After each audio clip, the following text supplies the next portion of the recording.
네, 라이딩할 때 블루투스로 듣기 좋은 한 당의 바이크 공부 팟캐스트 시작합니다. 안녕하세요. 바이크 뒷바퀴 이렇게 보시면요. 체인이나 벨트 아니면 샤프트 드라이브 뭐 이 셋 중 하나가 보일 텐데요. 이게 바로 엔진 힘을 뒷바퀴로 보내는 마지막 단계, 그러니까 파이널 드라이브 시스템이라고 하죠. 오늘은 이 세 가지 방식이 뭐가 다르고 또 어떤 장단점이 있는지, 그리고 어쩌면 내 바이크에는 왜 이 방식이 쓰였을까, 이런 궁금증들 한번 제대로 파헤쳐 보겠습니다. 네, 맞습니다. 이게 각 방식마다 특징이 아주 뚜렷해요. 그래서 뭐 어떤 게 절대적으로 최고다 이렇게 말하기는 좀 어렵고요.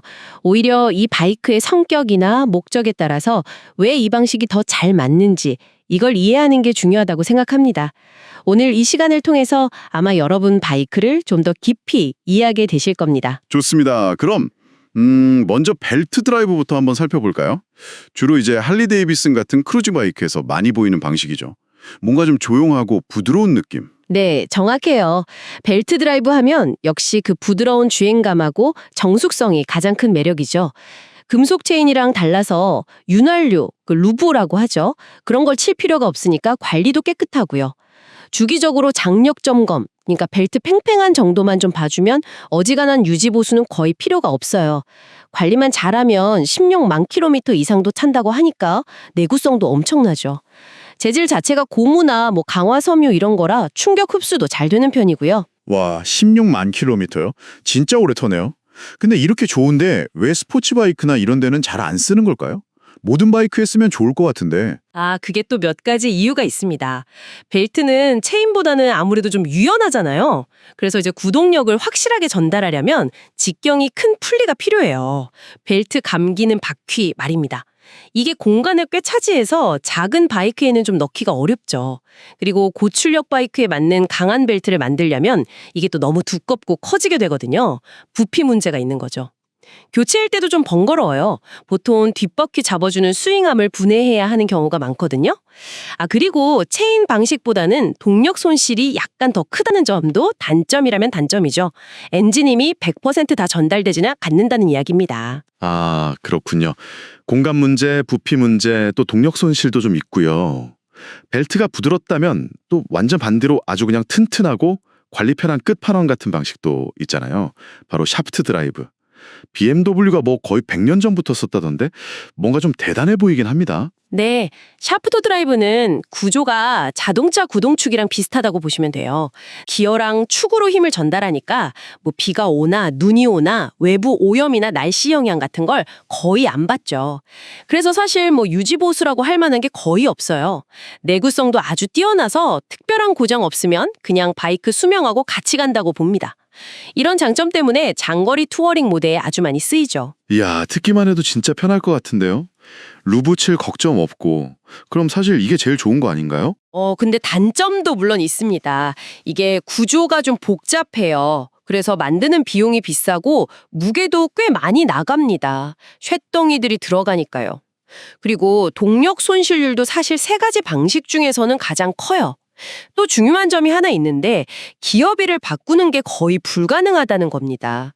체인 방식처럼 앞뒤 톱니바퀴, 그러니까 스프로켓을 바꿔서 뭐 가속 중시형이든 최고속 중시형이든 이렇게 바꾸기가 어렵다는 거죠. 아, 무게량 비용 그리고 효율 문제가 있군요. 기어비 조절도 안 되고요. 자, 그럼 이제 진짜 가장 흔하게 볼 수 있는 방식이죠. 체인 드라이브로 넘어가 보겠습니다. 아마 대부분 라이더분들이 제일 익숙하실 거예요. 네, 맞습니다. 뭐니 해도 체인 드라이브의 가장 큰 장점은 역시 효율성하고 가격이죠. 구조가 비교적 단순하고 가볍고요. 또 워낙 많이 만드니까 가격이 저렴합니다. 그리고 제일 중요한 건 동력 전달 효율이 세 가지 방식 중에 가장 높아요. 엔진 힘을 손실 거의 없이 뒷바퀴로 보낸다는 거죠. 그래서 고성능 스포츠 바이크에는 거의 필수적으로 쓰이는 거고요. 교체도 비교적 간편하고 말씀하신 것처럼 스프로켓 교환으로 기어비 조절이 자유롭다는 거. 이것도 엄청난 장점이죠. 원하는 대로 바이크 성격을 바꿀 수 있으니까요. 맞아요. 효율 좋고 싸고 커스텀도 쉽고.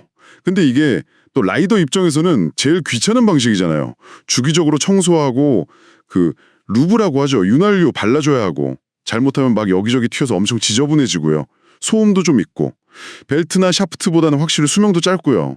특히 막 장거리 투어 가거나 하면 좀 신경 쓰일 때도 있잖아요. 네, 정확히 보셨습니다. 그 유지 보수의 번거로움, 이게 체인 방식의 어떻게 보면 가장 큰 단점이죠. 라이더들이 제일 많이 불평하는 부분이기도 하고요. 하지만 아까 말씀드린 것처럼 그 높은 효율성 그리고 저렴한 비용, 또 정비나 튜닝이 쉽다는 장점들이 이런 단점들을 충분히 상쇄하고도 남기 때문에 여전히 가장 많은 바이크에 쓰이고 있는 겁니다. 정리를 한번 해보면요. 벨트는 부드럽고 깨끗하지만 약간 부피가 크고 효율이 조금 아쉽고, 샤프트는 뭐 관리 편의성, 내구성은 진짜 최고인데 무겁고 비싸고 효율은 좀 낮고, 그리고 체인은 효율 좋고 저렴하고 내 맘대로 바꾸기 쉽지만 좀 귀찮게 관리를 해줘야 하는 방식, 이렇게 볼 수 있겠네요. 정말 각자 장단점이 확실하네요. 그렇죠. 그래서 바이크 만드는 회사들이 모델의 성격, 그러니까 이게 크루저냐, 투어러냐, 아니면 완전 스포츠 바이크냐, 오프로드용이냐, 이런 걸 보고 가장 적합한 구동 방식을 선택하는 겁니다. 여러분 바이크에는 어떤 방식이 달려있나요? 오늘 저희가 이야기 나눈 장단점을 생각해 보시면서 왜 제조사가 그 방식을 골랐을까? 한번 생각해 보시는 것도 꽤 재미있을 겁니다. 네, 오늘 이렇게 세 가지 방식을 살펴봤는데요. 혹시 미래에는 또 어떤 새로운 구동 방식이 나올 수도 있지 않을까요?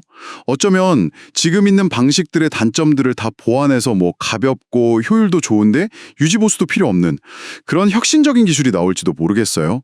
여러분은 지금 방식 중에서 어떤 걸 가장 선호하시나요? 또 그 이유는 뭔지 한번 좀 생각해 보시는 것도 좋을 것 같습니다. 한당의 바이크 공부 팟캐스트는 여기까지입니다. 한당 채널 좋아요, 구독 꼭 부탁드려요. 감사합니다.